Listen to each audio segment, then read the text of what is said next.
Hey, I'm going to record this, and I hate when folks are on time and they're punished for the tardy. But it's going to be a small group. The good news is, it's us chickens, which means there's plenty of time for Q&A, and this topic kind of fires me up. So I'm hot to trot to get into it today. I'm going to record it. Each one of you should know the rules. It's your time. So the invitation is get yourself outspoken, get your questions answered. I'm going to dive into it. And I said a little like, I'm spicy today. I got some things to talk about that I think will be helpful for you. I'm going to be diving into this both from a, hey, worldview standpoint, like, why are we doing this? Because I think there's some critical things to talk about there. And then number two, we're going to get right into a deep dive into how to do it, the technical and the technique, because that's a great place for me to serve you all. Everybody gets squeamish about video, but there are ways around that, and I can show you. You'll find it works beautifully. It pairs well with the software and the capabilities with the AI, and you'll find it is very fast and very efficient. So, welcome. I'm John. I'm the founder. I'm going to dive into my nerdy PowerPoint, and we'll take it right down the middle. I'm going to run it hard and you'll get your questions answered at the end. So here we go. This is Skip the SOPs, a real favorite topic of mine. And as an added bonus, you guys are going to see a preview of a brand spanking new feature that I think will blow your socks off. It's really cool and something that you'll dig. So here we go. Playbook Builder competes against a wall of other platforms out there, all whom share the same underlying premise. Learning management softwares came out of academia and they all kind of adhere to the same basic underlying worldview that there's some sort of thing where you could teach your people, they would learn it, know it, and do it over and over again, like you're programming a robot. It didn't work so hot for academia. They brought it into the business world. It's never been terribly successful, but certainly in an age where things moved a lot slower, you could kind of get away with it. Now it's a complete disaster. It just does not work. And so Playbook Builder's premise is super. It's very, very different, however, than the premise of LMS. LMS is a classroom style dynamic in the cloud. Playbook Builder is not. It's bite-sized learning. It exploits video in a forward-leaning position. It's designed to be lightweight and easy for bite-sized, on-demand, and in-situ learning. Basically, what I mean is your people need stuff when they need it, wherever the hell they are, if they're out in the field or whatever they're doing. We wanted to make it accessible to them. So you'll see it's accessible almost exclusively on a phone or a small tablet. But for you, for those of you making content, we made it insanely easy to author stuff. I don't subscribe to the mindset that you're going to build courses that'll stand the test of time. It's not a history class. You're going to be teaching things that are going to be changing. They're topical. So the platform was designed so that you could get in real snappy make stuff.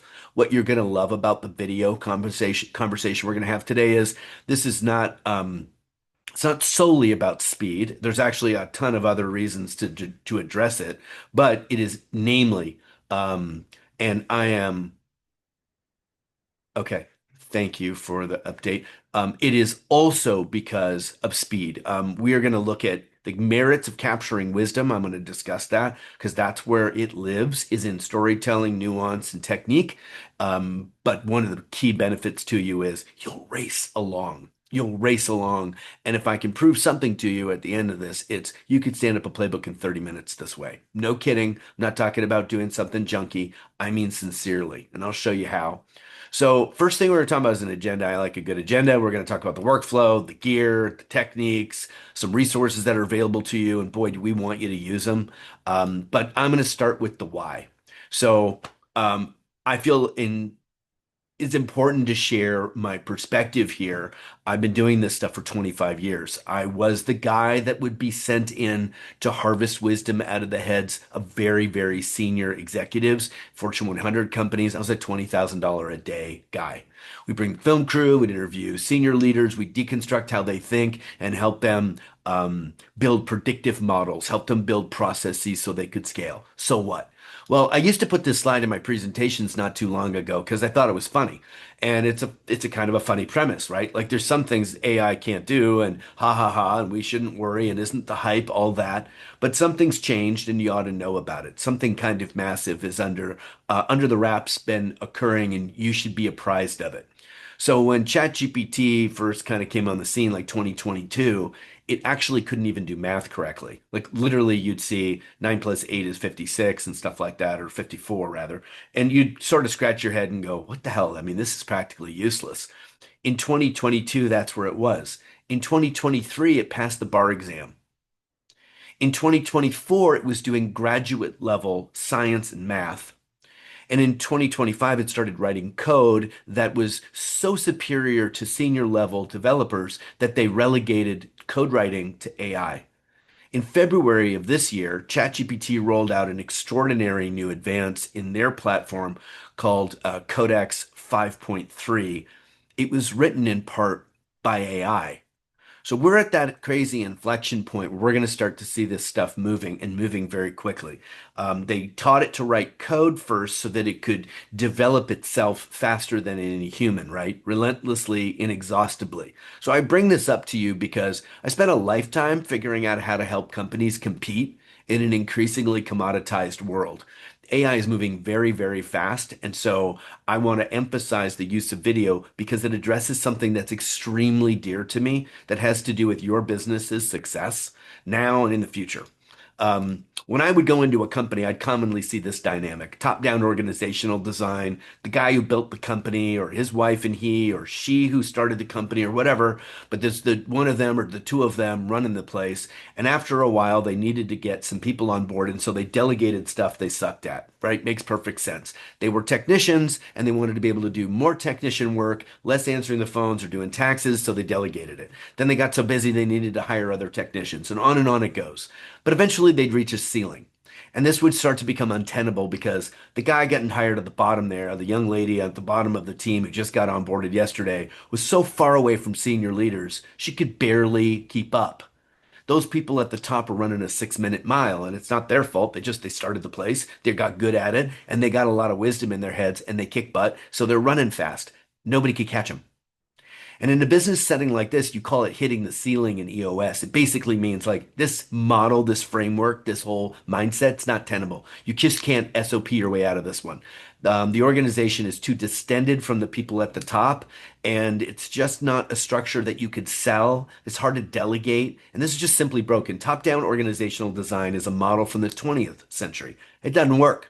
So we were introducing the idea that if you made the business around that entrepreneur, it would always break down. They're the bottleneck. So if you're dealing with that, you've seen that, you kind of know I'm right. Maybe it's you who's thinking, God, yeah, that's totally us. We recognized if we could get the wisdom out of their heads, the wisdom, and make it into a central repository, could live somewhere, the whole organization could gravitate around it. And what's neat about wisdom is that it's girded by principles and values. That's its highest form. And once you kind of create that perimeter around it, you could actually port wisdom out to the field using processes. That's what sort of the origin story of Playbook Builder was, this idea that the most prized and valuable asset in the organization actually isn't the entrepreneur. It isn't the employees. I know it sounds terrible. I'm not even supposed to say that out loud. It's actually what they know. It's the wisdom that resides in their heads. And if you can get your hands on it, it becomes an extraordinary asset. Don't worry, this is a whole presentation about video, but if I don't start here, you'll miss the reason. We don't do video because it's cute, and we don't do video because it's just convenient. We do it because it's where you're able to capture the real value in the business and make the place competitive in a world where AI is going to be nipping at the edges of what you guys do. If you work at a screen in any regard, there's going to be AI that's going to be moving in and quickly. And the only way to stave it off, the only way to really keep it at bay is to actually capture what's your company's wisdom. You'll really be competitive if you guys can do that. And so that wisdom, when we realize what we're dancing with, it's not static. It just doesn't live in the heads of the senior leaders. It lives in everybody who participates and improves that business. And that's our job. That's what Playbook Builder is designed to capture, house, learn, and train. And that's what it's doing. So why do we do process is the question that's kind of like next in this equation, right? Level one is, well, because we're supposed to, my boss said so, or EOS says so. That's level one. That's kind of the child's level here. Level two is, well, John, I don't know if you know this, we're a real company now. We have processes because you're supposed to. Somewhere, I think when I got my MBA, they said we're supposed to have processes. I don't really know exactly what the hell we're supposed to do with them, but they say we're supposed to have them. That's level two. Level three is, well, we want to improve our scorecard numbers. We want to drive top line or increase our bottom line. Like we want to move the needle in the organization. The third or fourth level, rather, is we want to give our people what they need to be exceptional. We want to give them the tools, set the table, and then give them everything and clear every obstacle so they can absolutely execute. The last reason here is where we're going to talk, and that is to harvest and leverage our team's wisdom, to actually sort of weaponize the most powerful asset we have to keep ourselves competitive. That's the hard earned know how, best practices, techniques, all the beautiful stuff that lives in the head of your people or you that makes the place really competitive. If we can capture and utilize that, you're going to be just fine no matter what's going down. So, this is the wisdom inside your business. At the bottom level are the tasks. That's just the stuff that people do. The da, da, da, da, da. SOPs, checklists, just the basics. I know you think that stuff is boring. Everybody actually thinks it's boring. It's necessary, but it's not where the juice lives. Standards. You're going to have to be able to show people what good is.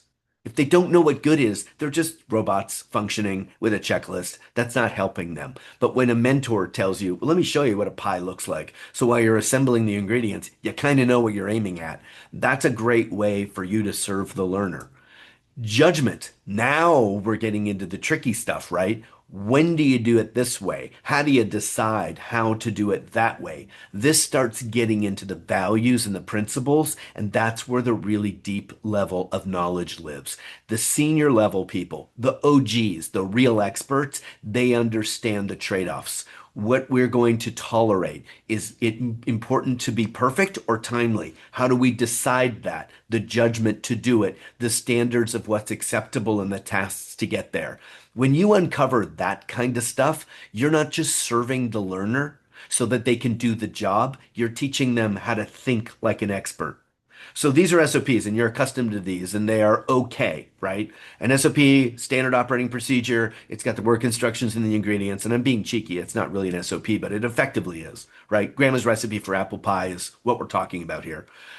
If you've never made a pie, you probably couldn't use this thing. Like I've got these in my drawer, and you probably have yours, but you know how to make a pie. Like you could rip through this thing. It makes sense. You know, generally speaking, what's going on here. But if you never made a pie, there's not enough information in here. What's your alternative? A really long SOP, right? That's what you're thinking. Oh God, don't do that. Like that's worse, right? It's like a catch 22. Damned if you do, damned if you don't. The short one doesn't help with enough nuance, detail, or like, style to really make it like grandma's pie. And the long one never gets read, even if you took the time to write it. So where do we go from there? Well, everybody wants this. So 20 odd years ago, I went to video. We started to interview people on camera and get them to teach and tell and show and explain. And they do exactly what grandma does. When you're in the kitchen with grandma, what is she doing? She's not just telling you how to make a pie, is she? No, she's telling you what your mom was like as a little girl, what your dad was like when he was a little boy. She's telling you about her life back in the 60s and what she dealt with back in the day and on and on. And while she's doing that, she's demonstrating and showing you technique. She's layering in the why with the how, and unwittingly, you're getting the principles and the judgment. You're getting the full wrapper. And in this country, we used to call that apprenticeship. That's how you did it. You'd ride shotgun with an expert, the master baker, master craftsman, tradesman, artisan, whatever, and you learned from them. And you didn't just learn how to make a pie, right? You learned how to take the equipment apart and clean it and put it back together again. You learned how to make all kinds of things, and then you started to think like grandma herself. It rubbed off on you. That's really what we were aiming at doing. And so when I talk about video, it is not exclusively as a proxy for writing SOPs, although it is a banger solution. You'll love that aspect of it. But there's a part of it here that's the magic in your organization. I'm most passionate about that for you. Yes, it's a convenience factor. I absolutely think you can crush the creation of SOPs by using video first. And I think you can absolutely destroy learning. You can just crush it. You can do such a better job of teaching the basics. But if you really do your job well, and I'm going to show you how, dance in that space, go after the wisdom because it's the choice making, it's the principles. That's where you as leaders, that's where the real value of doing this gets real leverage. When people start to think like you, they make decisions differently. I'll give you a story just to illustrate it. Several years ago, I think it was during the Iraq War, a guy comes up to the counter at a Nordstrom. He wanted to buy one shoe. Why? He only had one leg. So he walked up to the counter. He had two shoes, and he said, "Is there anything you guys can do?" And the kid behind the counter had no SOP for it. He had absolutely no rule set to go, "Oh, let me figure this out." But that guy got the brand. He understood the principles and values that aligned with Nordstrom's major mandates. He understood what they were doing there. And he said to the guy, "You're not buying two shoes. You're just going to buy the one. I'll source the right size." And they ended up building an entire national program. So you can walk into a Nordstrom as an amputee and just buy the one you need. That heads up kind of stuff is what we will all want our employees to be able to do. How do we get them to think like owners? Well, we unpack wisdom. And I'm going to show you how today. And this is my best gift I can give you. I spent 20 odd years sitting with top 1%, 30-year industry veterans, and it was my job. I didn't just write code and stuff, you know. I was in the field, shoulder to shoulder with these guys, pulling the wisdom out of them, and I'm going to teach you how we did it. I'm going to show you the techniques, I'll show you the gear, I'll get into all of it, but that's my job today. So video's easier on you, or I'm sorry, on the SMEs. That's one of the major benefits of this. It's hard to ask them to write SOPs, and it turns out it's really easy to get them to explain, especially because they like what they do. If they're good at it, they have some affection for it, they've decided that they're excellent. And I have often found that SMEs are highly meticulous, intentional, and fastidious. They don't wing it.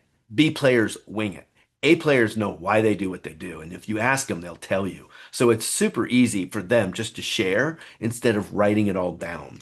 Number two, it's less work for you. Holy smokes. You can sit and build a playbook in under a week. And I'm not kidding you. You can do it in a few hours, actually, or even a half an hour, depending upon the nature of the content and how accessible the SME is to you. But by and large, you walk in and walk out, have everything you need, and put it into the software. And now you've got something with life in it. And it's fast. So to care for you, video's better. The last one is you capture wisdom.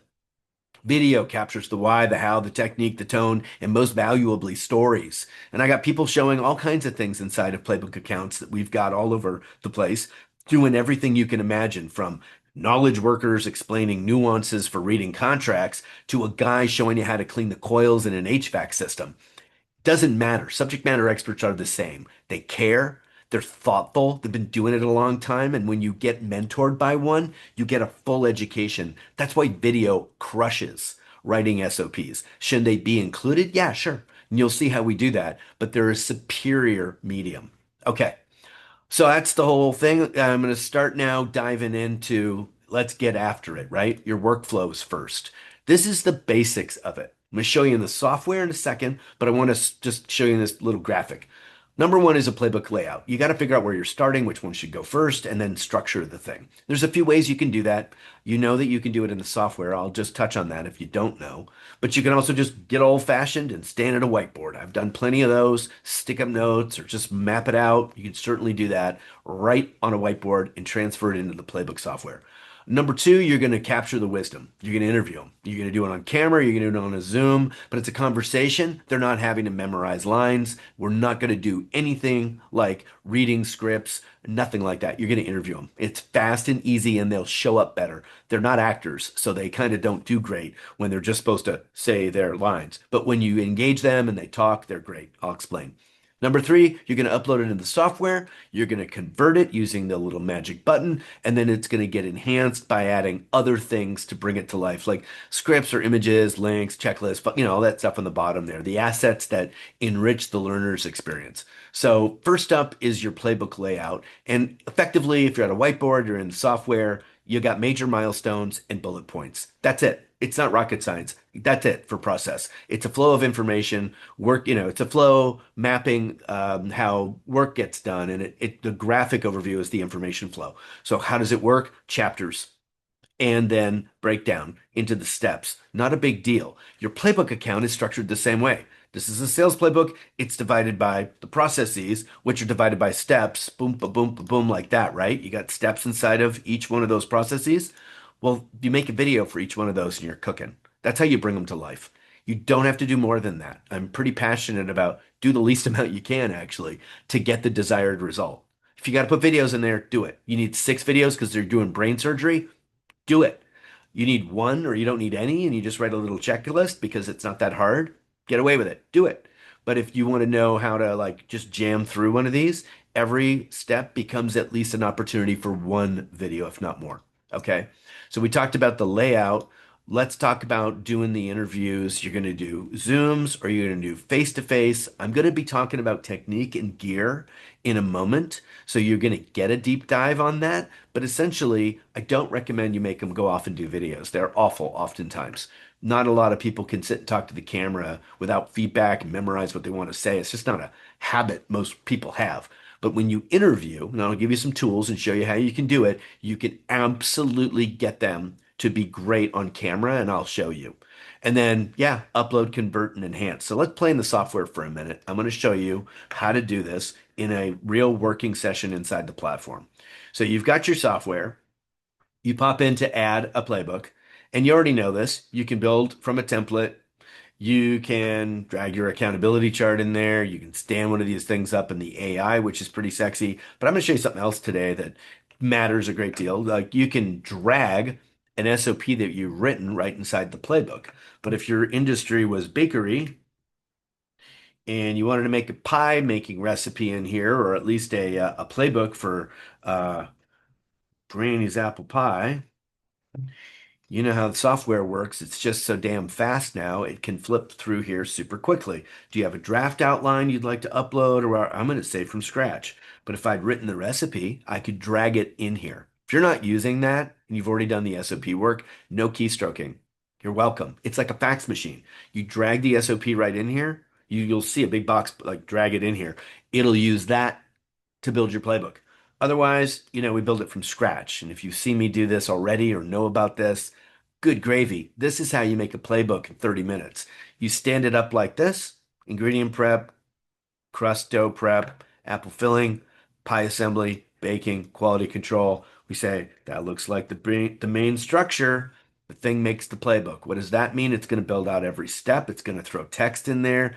It's going to suggest videos. It's going to suggest videos, you guys.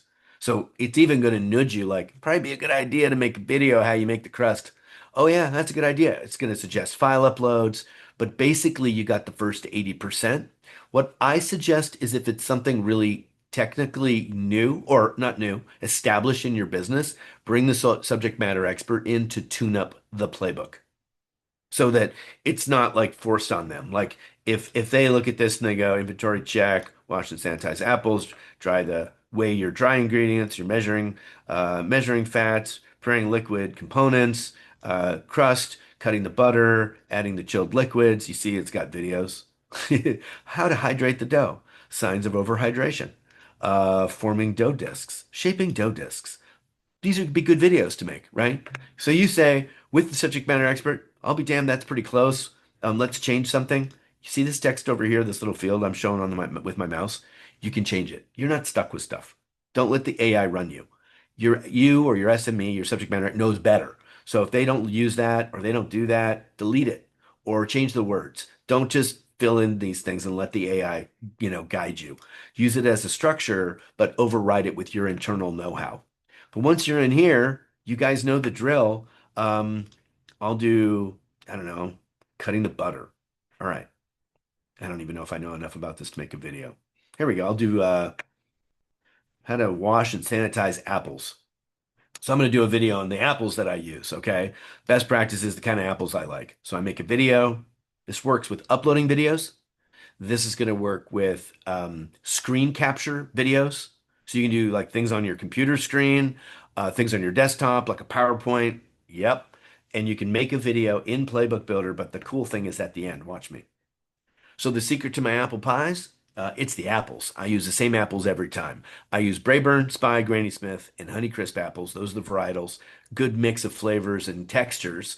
We get them from Farmer Rob. Jeremiahson's Orchard is the best. They're non-GMO, pesticide-free, and organic. And then you got to check them for grubs and worms before you put them in the pie filling because he doesn't spray them, they get bugs. So I know that's a silly example, but when I get into the technique, I mention subject matter experts, A players, are fastidious, meticulous, and habituated. They don't make it up, they don't wing it, and they don't do it different every time. There's a why behind their how. So these little bite-sized pieces of wisdom, little quick videos like that, you ask Granny why she picks the apples she does, she's got a reason. You bet your sweet Aunt Margaret. She's got a reason why she picks the apples that she does. And if you ask her, she's particular because she's been doing it for so long. So I'll throw my video in here. Here's Granny's wisdom. See, my video's done. So we'll save it. I'll hit this magic button over here, but I'm going to do it inside I can do it here. You see that generate content from video, or I can do it when I'm viewing the steps. I'm going to do it that way so y'all can see it. I click here. What it's going to do is it's going to strip mine that video. Actually, it takes a second, so I'm going to give it a second. Takes a second. It's going to strip the video, convert the transcription of the video into the SOP for you. Here it goes. Processing. It's going to harvest the content out of my video text and turn it into the step by step with my language. It even knew how to spell your name, Rob. Look at that. So here we go. Almost. Did it miss Yeah, an S? Did I that's miss right. an S? You get a no H. No, That's cool. okay, okay. Sorry about that. I didn't see it. So inspect the apples. Use Braeburn, Spy, Granny Smith, and Honeycrisp. Obtain apples from Farmer Rob at Jeremiahson's No H Orchard, known for non-GMO pesta. It's my language. So your workflow, to go back to my PowerPoint, gets dramatically different than what you might be doing writing SOPs. It starts looking more like So, this, you guys. question for you on that, John. So if Yeah. you create a video that's 5 minutes, it's going to be a lot of text. Yeah. So do you want to have the text there and they just would scroll if they want to read it? Yeah, because Uh, it's not the transcription. It's going to synthesize it into a small bite size. So when there are or flourishes and things like that, Rob, it'll truncate those. okay, so a 5 minute video will be yeah, it'll be summarized It'll basically. be summarized with the step by step. So if you talk for 2 minutes on step one, it's gonna that down and show step three and four. So it'll do the crunching for you. That's one of the trade-offs though, right? You want the quick SOP as a secondary reference. I look at it like this, guys. When folks are learning, there's three things to consider: when, who, and what. When? I've never made a pie before. I'm watching the whole video, reading the whole SOP stack. I'm gonna go through everything. Okay. I've made 60 pies. I just can't remember which flippin' farmer it is. I just have to pop in here and see that it's Jeremiahson's and not something else. So it depends on when they're learning. First timers are going to go deep dives. Subsequent learners might just hit the checklist or the flow chart. Okay. Number two is what? I said who, but I'm going to do what? What's the topic? Is it brain surgery or is it how to turn off the thermostat on the weekend? What dictates the depth that you go? And so your learner might just pop in for a quick thing. And the last thing is who. You got engineer types, they're fact finders. They're going to watch and read and learn everything. You got salespeople, they may just want the nuances from the video or skip it and just get the quick text. So, Rob, we kind of like it as a blend. So your 5 minute video gets truncated because if I really need the deep dive, I'll probably watch the video. And if I don't, I like that it's short and condensed as a quick reference for me. So that's kind of we do the trade-off there. When I go back to my graphic here in the PowerPoint, guys, I'm going to upload, convert, and enhance. That's it. That's the trick. And as when I said the magic button, that's the AI. That's what transforms the video into the SOP so that your pace of transforming this content moves faster. I know your normal workflow. You write down SOPs, you ask somebody to make a video, and the videos are ridiculous. It's like, oh God, I don't know. I mean, it's in the SOP. I already wrote the SOP. My name is John, and I'm gonna try to remember the SOP. Like, what's weird is that's really hard. Those videos are awful, number one, but they're really hard videos to make. You know what's not hard? Hey, tell me how you do this. And somebody goes, all right, and they walk into it. So what's funny is when people write the SOPs, they're not only sucky, they're often wrong. They're often not even accurate. When I go, hey, show me how you do that, the guy goes, blah, blah, blah, blah, blah. But when he sits down to write it, oh, he gets the pen with a quill and he writes the SOP like, I don't know, like he's going to write to Congress. And that SOP ends up as a formal document. It's actually not including, or sometimes even in the right sequence of what he actually does every day. So it's very interesting the kind of brain science that must be exploited here because what we've typically seen is you get a more authentic when you get the guy teaching another human than we sitting at the computer. Video is superior, not only because it's fast and it shows and details all the techniques, but because it unlocks the teacher side of their brain, not the SOP writing engineer brain, the real person who thinks in short stories or metaphors or puts things into hierarchies and headlines. There's just another brain we have when we interact with other people. So I'm not kidding. It's not just a cute hack. It's a access point to a world of information you won't even get out of an SOP. And if you happen to be that good a writer, what are you going to do with the 20 pager, right? So you see it. Let's talk gear. So that was workflow, pretty easy. Make an outline, use it as a shot list. Get the videos, throw them in, convert them to SOPs, and tune them up with whatever assets, bring it to life. This one needs a quiz. Make a quiz. This one could use a QR code. Throw it in there. But let's talk gear. So the kinds of videos you'll be looking at are one-on-one kind of interview on a camera. Option two is going to be a Zoom call, and option three is going to be a screen recording. And so the screen recording is I'm going to walk through a software and I'm going to be pointing stuff out and narrate it while I capture that. But I'm going to be focusing a little bit more on the one-on-ones, the humans. But nonetheless, here's the quick reference for you. Software, of course, you're going to do screen captures, right? Equipment, it's going to be handheld camera. That's a show and tell. Soft skill, again, soft skill is going to be either handheld camera or head or on the screen with the app coming up to make a video like I did with Grandma's apple pie, but it's going to be head and shoulders. Concept or workflow, I recommend a PowerPoint and to do a screen capture. If it's complicated, lots of multifaceted elements, it's hard to do that without a visual. So, excuse me, so narrate the PowerPoint, as you walk through it like you would in a meeting. A story, well, that's a no-brainer, head and shoulders, and a physical technique. You're going to be out in the field. So that's a handheld camera, that's a show and tell video, and you're going to have people explain it with their whole bodies showing, right? Okay. I'm going to recommend you use your phone. You're a camera guy, you got all this gear, knock yourself out. I don't care, but I'll tell you the truth. You have a camera on you at all times. It's in your phone. You know how to use it.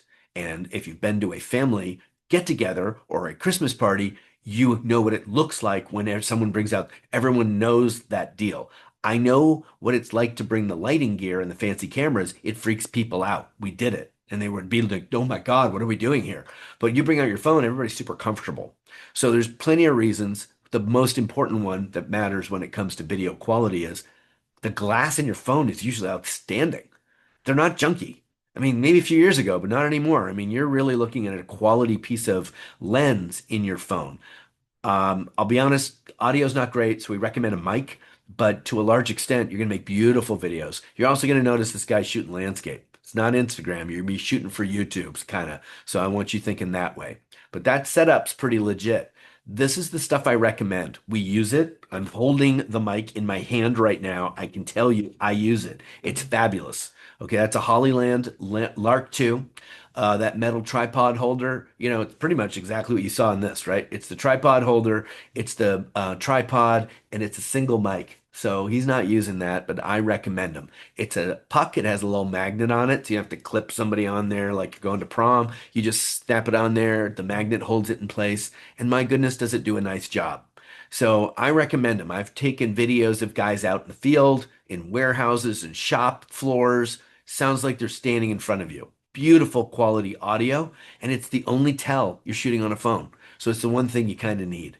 Okay, do you need lighting? I typically say no, but there are circumstances where we needed lighting and we're glad we had it. So it kind of depends. But to a large extent, lighting can become a whole discipline of learning. Getting it right so you don't look like you're shooting a horror movie can be a lot of extra. The easy hack with lighting, make the person face a light source like a window. If you work in a building, you got windows, I hope. Aim the subject at the window. If they have their back to the window, they're going to look like they're in witness protection. They're going to be dark and you're going to be in the light. So switch it around. They face the window, and that beautiful golden sunlight will make everybody look awesome, better than studio lighting any day of the week. But if you're in a warehouse on the bottom floor or whatever and you got to do lighting, you got to do lighting. This gear's not too bad. Newer is, or yeah, I think that's how you say it, newer or whatever. They do a pretty decent job. This stuff's not terribly expensive. I just think it's kind of a pain. I try to avoid it if I can and try to look for a light source. But we're talking low tech here, right? This isn't Cecil B. DeMille. You're not Spielberg. These are videos you're shooting on your phone, landscape out in the field, grabbing people talking about stuff they do every day. We're going to get into technique, but I'm just walking through gear, okay? So let's get into it. We're going to discuss now where the meat of my presentation is. I ripped you into the why. I ran you through the workflow. Hey, push a button and it turns it into an SOP. Now we get into how do you do it? I think that there's wisdom in your best people. How do you get it out of them? I'm going to walk you through it. It's a couple of kinds of technique we're going to discuss. One is camera technique and the other is people technique. The emphasis is on people, so I'm going to rip through camera first. Number one, landscape. Put your camera right on somebody's face like that, that's perfectly fine. If you want to get cute and do some documentary stuff, show some things in the background, you can put them on the side, but you're going to want to be, if you're interviewing them, on the opposite side. So what that means is they're staring in. They're not facing outward. So if I am the interviewer, I sit over on the right, so she's looking in to the camera. And it looks weird if she's looking off camera. It's like, what is she looking at? But if she's looking inward, we're all comfortable with that. That's your standard documentary style. 90% of the time I see people shooting like this, it looks just great. So don't sweat it. Okay. Number two is attend to the background. This looks nice. This doesn't. This is like, oh God, I forgot to notice because I wasn't paying attention. We got this little kid back there running around. Like, pay attention. You don't want people to look bad. And just because you've normalized the mess that they work in, you shouldn't. Okay. So pay attention to the presentation so that we're not distracted as a learner listening to this person talk. Okay. Setting your camera up, not rocket science. You're going to want to pick a very low setting. Why? I want my videos to look great. Okay, I get that. But your videos in Playbook Builder are this big. That pixel quality, that's 4K and stuff like that. That's if you're shooting it on a jumbo TV. That's going to be like for your presentations, that's your speech, but not for little videos. And the cost of those 4K videos is their size of the file. Not the length of the video, but just like, you put up a video that's like enormous, it'll take too long to buffer. Get out your phone. You can do this on an Android too, and you can find, where you get the settings. Get it down to like under 720p. If you got to shoot 1,000, nobody's going to lose their mind. It's just your video files will be bigger. But go dig out where you can change that settings so that you don't have these massive doc files and you're uploading these enormous things. I'm not kidding. You can upload an hour video in Playbook Builder if you pick a small file size. I don't think you should, but if somebody gave a speech at the Christmas party and you want to put it in there, you can. I just know you won't be able to do that at 4K. Okay. So easy peasy. Just make sure you do that. Okay. Technique, camera technique. Guys, that's it. That's all I have. That's not enough, but it's basics of using your phone, which you're pretty familiar with. Shoot it in landscape. You're not Instagram, you're YouTube. Change the settings and make sure you attend to things like, background racket, noise, and distractions and things like that. I say use a mic. Don't worry about lighting unless you have to. The end. Now let's talk about people technique. Okay, here we go. Slower pace. I get to breathe. All right. Number one, sometimes people get nervous doing this. It's important. I have some rules, I have some best practices, and we'll talk about getting people through what I call like the landscape here. Number one to know, and you should know it too. Being good at this isn't like in your DNA or something. Well, I was born this way. No, no, you weren't. People get comfortable doing this because they get through it. Everyone gets a little nervous, even experts. The difference between an expert person on video is they go, oh, yeah, I always get nervous and I just get through it.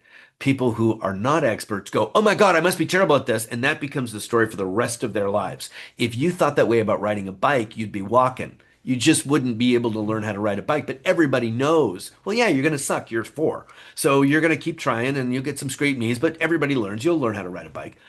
They don't talk about video like that. They talk about it like you got it or you don't. It's baloney. I've seen people that were, you name it, you pick the trade or the construction level or the job type or the age or whatever, and they can do videos. They just don't panic. Okay. So calm yourself and everybody else down. It's just you're gonna go through what I call 5 minutes of terror. I go through 5 minutes of terror. Everybody does. Adrenaline kicks in, your mouth goes dry, your brain empties of every thought you've ever had. And you're like, oh God, I'm not gonna be able to do this. But you will. It just takes a minute as it works through the system. So don't freak. So, tell your subject matter expert, oh yeah, you're having those early butterflies. Yeah, don't worry about it. That'll pass. And it does. Okay. I promise it will. So I use a trick while they're going through their 5 minutes of terror. I get them to talk. I get them to laugh. I get them to open up. The brain is an interesting organ. If the brain thinks everything's fine, it'll tell the body to chill out. So how do you get the brain to think everything's fine? Get the person to smile. The brain is plugged into our, facial expressions and things like that. So I get them talking about their grandkids. I get them talking about their job. I get them talking about things that don't trigger nervousness. Like you're going to be filming. I hope you memorize this stuff. I talk to them like we're buddies and isn't this fun? And tell me about you. Things that are grounding for them. But ideally, I get them to laugh and I get them to kind of relax because the brain is paying attention and it goes, well, I guess I'm not going to die. I'm laughing. So maybe I should chill out and it passes faster. Okay. So just calm them down by keeping things light and move slowly through that first 5 minutes. Don't judge it. Don't judge them. Don't let them judge it. And then shift their gaze if they're super nervous. Sometimes people can't stare at a camera lens. They just goes right out of their head. So what do? You scoot yourself over to the side. Option one, you're standing right near the lens and they're staring dead shotgun down the lens. Some people are really good at that. They forget the camera's on and they're just talking to you, but they're staring at the lens while they're talking to you, like I'm doing. Other times, I'll just move over to the right or over to the left and I'll have them just talk to me. And the camera's running like a documentary. They're talking to me and they don't worry about the camera. They're just like, I don't see it anymore. I'm just talking to John. John's engaging. I smile and give him a lot of face. And they just start to forget that the camera's running. So if you're really sensitive to this, and you ought to be, I'll tell you why. You're going to want to be sensitive to this. You can get them to chill out. Okay. It's important that you do it. It kind of looks like this. The guy's talking to the interviewer. He's not like, oh God, I'm being filmed right now. He's not. He's talking to a guy. Maybe he knows. And the guy's asking questions. And after the 5 minutes of like, oh, my hands are numb, he gets over it and starts telling stuff that he's passionate about, that he's good at. And he starts to just be himself. We care about that a great deal for a couple of reasons. One is you don't need the surface level crap inside their head. You need them to go deep. You need them to teach. And so they need to be comfortable. They need to be teaching like they would teach a mentor, or as a mentor. And that requires them to like get over just the headlines and really kind of be comfortable. The second thing you've got to be able to do here is remember that these videos can't suck for them. Like they're going to be out there in Playbook Builder and other people are going to see them. And you don't want your subject matter expert looking like a goofball. So if they're burgundy and they can't put two words together, calm them down, let them work through it. Don't use the video where the guy is like, damn it, like let them look great. Protect them so that the videos are an asset that they're proud of. When they're proud of them, they'll help advocate for adoption in the platform. I know that sounds sneaky. It is. Okay, so here's the simple process. Explain where we are on the map. When you're interviewing, go, okay, we're at step one. So remember, we talked about that before when you're helping me lay the thing out. So you wanted to talk about this and this and this. These are the bullet points, kind of prime their brain.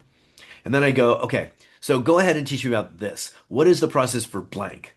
It's so much easier for them to respond that way than to derive it themselves. Like, okay, okay, okay. And then they talk to you like they're answering a question.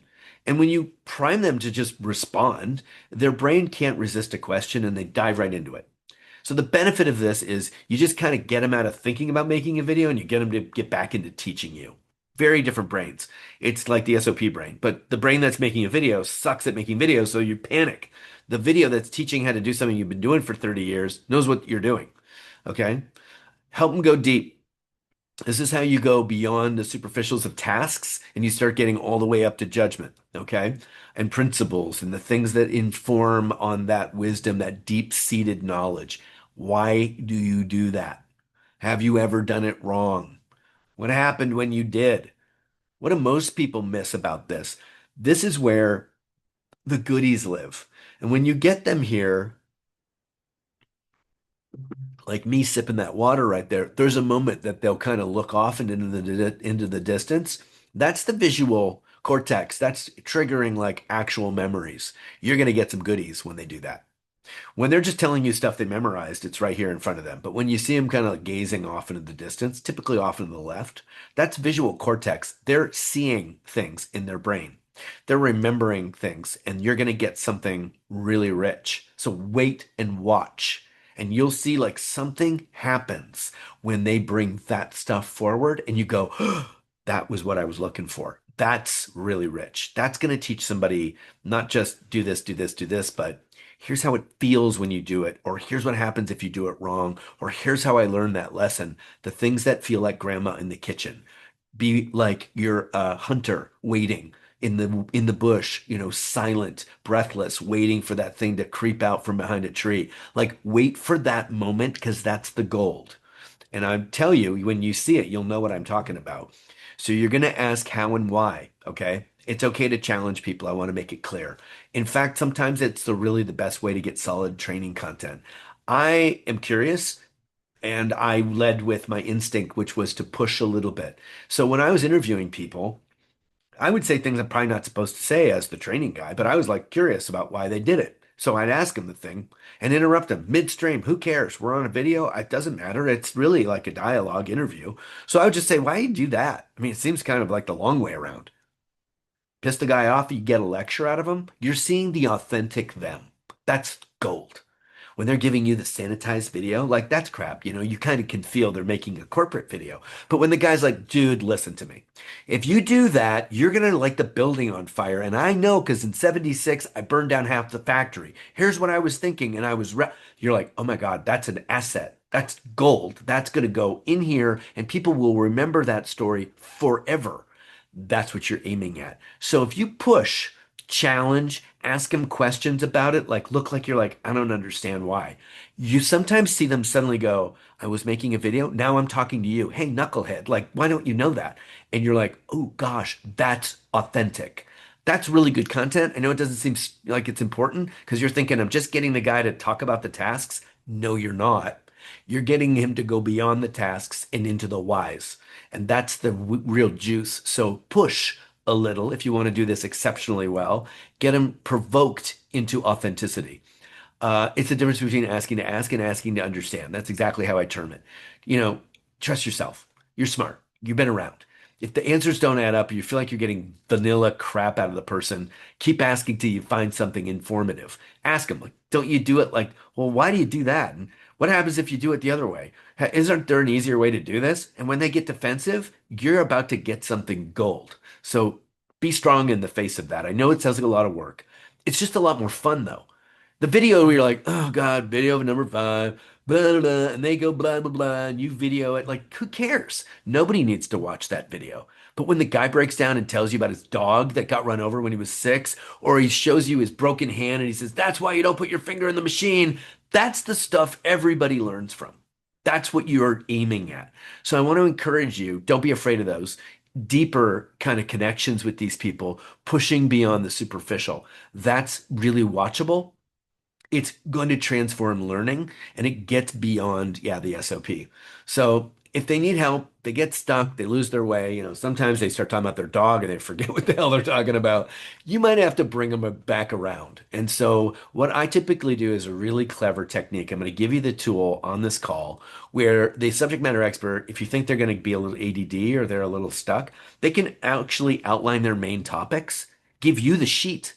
So instead of them having to memorize them, you're the prompter for them. You're the teleprompter. You're going to go, so you wanted to talk about this and this. Yeah, that's right. And I was going to talk about this. And then I was going to talk about, and you go, the thingy. And they go, oh yeah, the thingy. And you just keep going.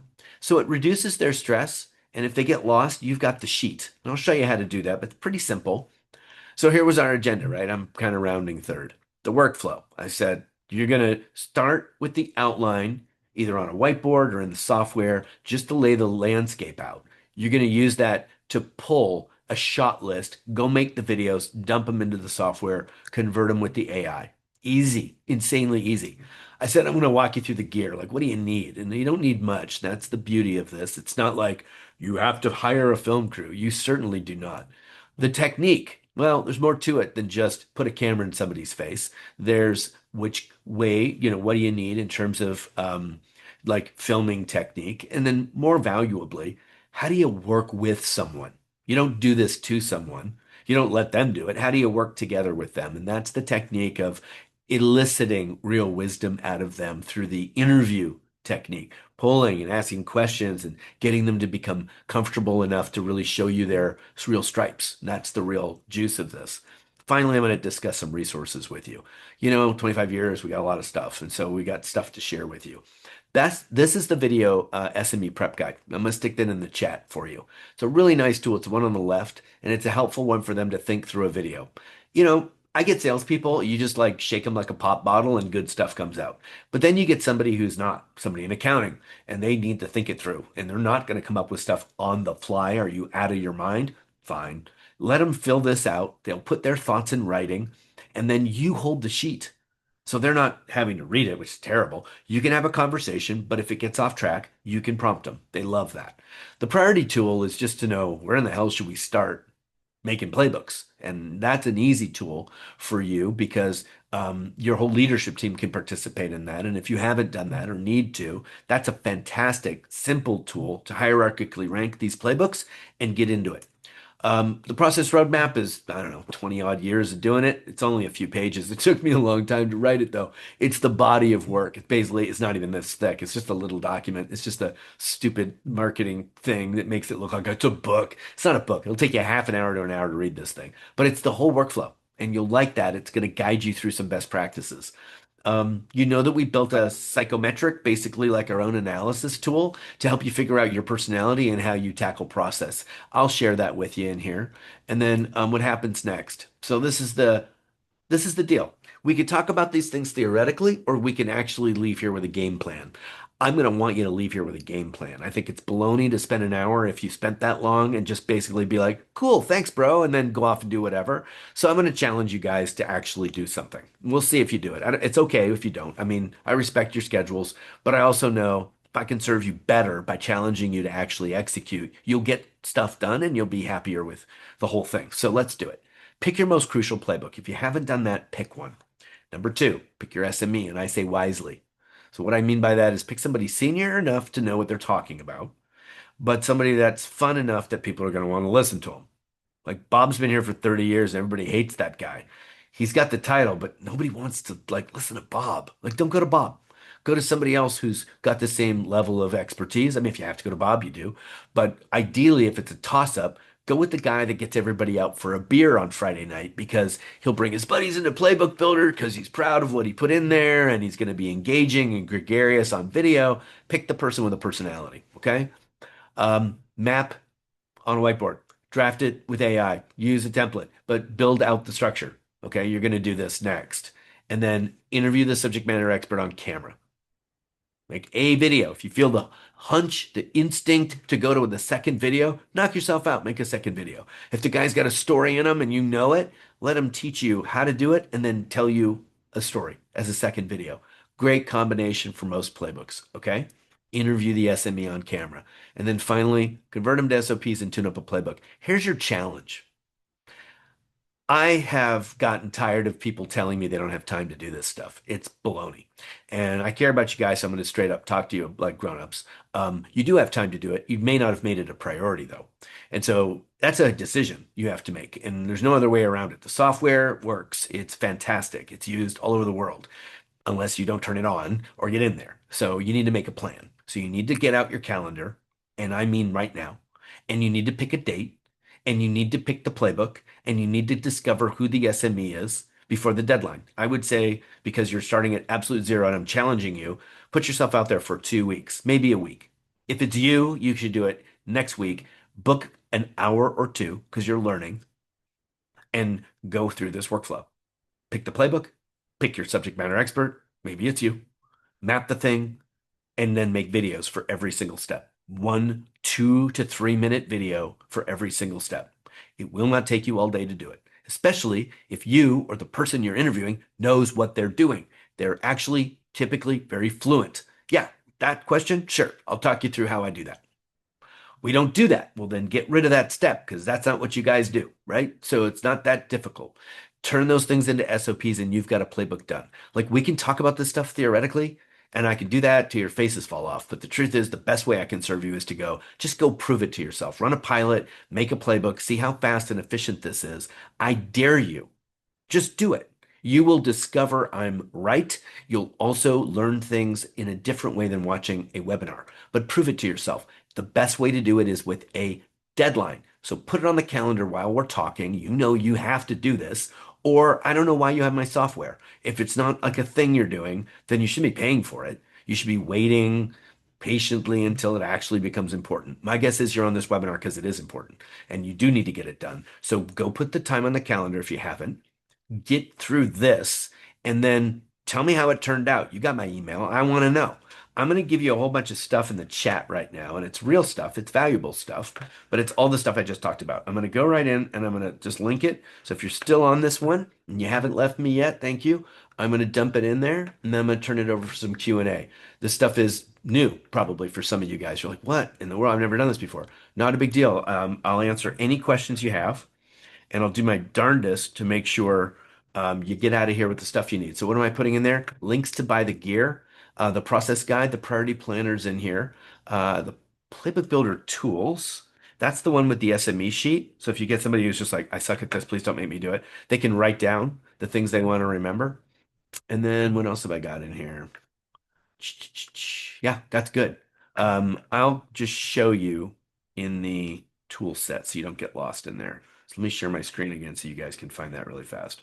So I just gave you a link. If you were clicking on stuff, it'll open up in your browser before the Zoom ends. So do that because you can decide later if you want to use this stuff. But in this one, it's called Tools for Capturing Wisdom. There is the subject matter expert scripting tool. Here's the playbook name, the process name, the SME, the date, the step number of the video so you don't lose it. And they can just write down their talking points and how they're going to round the video out. So, key concept, their opening, they write their talking points, and a closing. Why is that so important? Because a lot of times people don't know how to end these videos. And then do that, like they don't know what to say, so they kind of keep talking. So, helping them go, what the hell's the point? Key concept. How am I going to open the video? Like, I just want to say, hi, I'm John. I'm going to walk you through X, Y, and Z. That's comprised of 5 things, and then these are the 5 things, and then a closing. So, what I want you to do next is go do that. A call to action isn't a bad idea. Where is this, by the way? I'm sorry, I missed It's okay. that one. It's okay. It's right here. So, and I gave you a link. Oh, yeah. It's in the chat. It's right here, and it's called Subject Matter Expert Scripting Tool. Okay, Okay. easy peasy. Grab that one. There's a guide in here for selecting a subject matter expert. Like, I don't think of this as a let's wing it. I think of it as like let's be really smart. These things are going to be. So pick somebody that wants to participate. It's going to schedule time. Is influential and is a good example. Easy. Don't pick somebody that's terrible at this stuff. Pick somebody who's going to want to do it, it's going to be good at it, So that's another tool that's in here, subject matter expert guide. This is a guide to prep yourself for interviewing the subject matter expert. Okay. Being present, push them, that kind of stuff. It's all in there. Um, there is a guide on video. I think it's a little outdated. It's got some pretty good stuff in here, but you're not going to be doing this crap. So it's a little heavy on that kind of gear stuff, but it's got some basics, attire and makeup, some technique, framing, battery and storage stuff, interviewing guides, some pointers in here. I think it's a decent, we built it a few years ago. It's still valid. But by and large, that subject matter expert guide's the one I think you're going to want. And the Playbook Priority Planner. So that's the tool that helps you and your leadership team go, where the hell should we start? Which playbook should we begin with? I just make it easy and go to your scorecard, guys. Something's off track and it's been 2 weeks, probably have a process problem. You might have a training issue. There might be a gap. And so start there. But if you want to formalize it, take your leadership team through this. It's easy. You literally just list the playbooks here, just score them, and then you fight it out. If we agree this is a 3, or do we think it's we've documented, or we don't have the person, or we do, yada yada. You argue till you get your top 3. You set a KPI. What's the metric to measure? Like, did we, improve something in the business? I mean, you're supposed to be driving that. And then you go 1, 2, 3, and you're good to go. So easy, but there's lots of tools. We've been, like I said, been doing this for ages.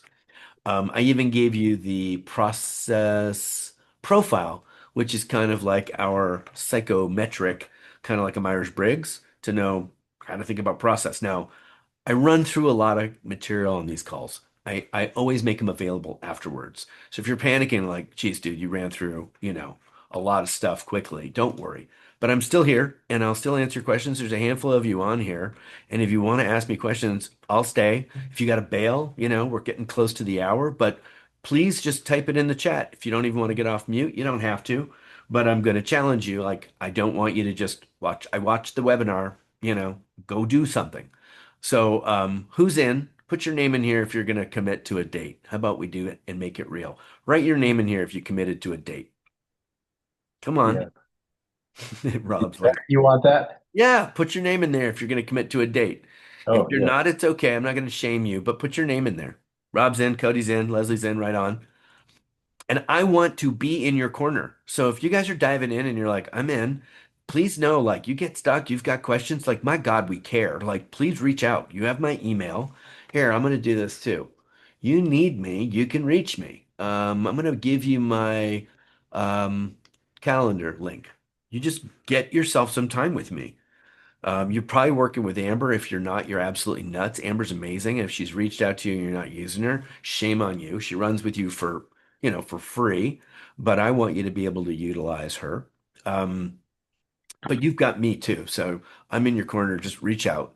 Otherwise, please know that we're here to support you. We are continuing to advance efforts in the software. You want to see something kind of fun? You guys stuck around for the end, so you get an extra prize. This goes live real soon, and I can't wait to show it to you. If I can find where the heck. Okay, here I am. This is something you're going to notice in your accounts pretty soon. Do you see a little blue thing in the top of my screen? Oh, Rob, I see your. Hold on. Yeah, you Bless you. cover this. Yeah. This is going live in just a few days. This is Ask Sophia. We've done something really cool in the Playbook software. The AI is now ripping through all the content in each account. So you have your own Siri effectively.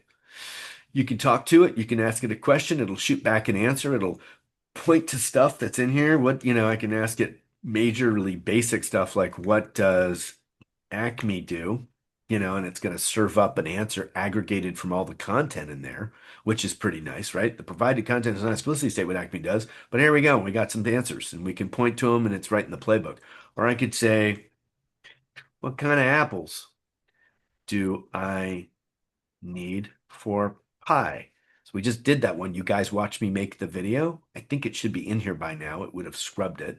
Yeah, it doesn't know yet.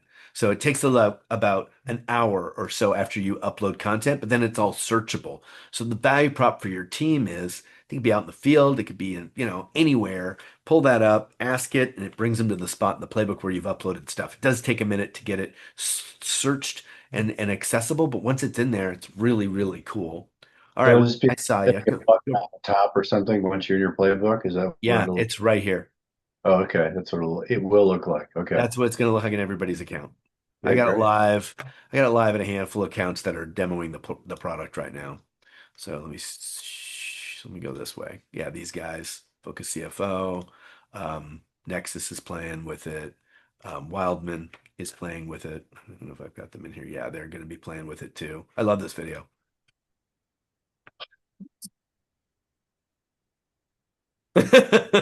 So much fun.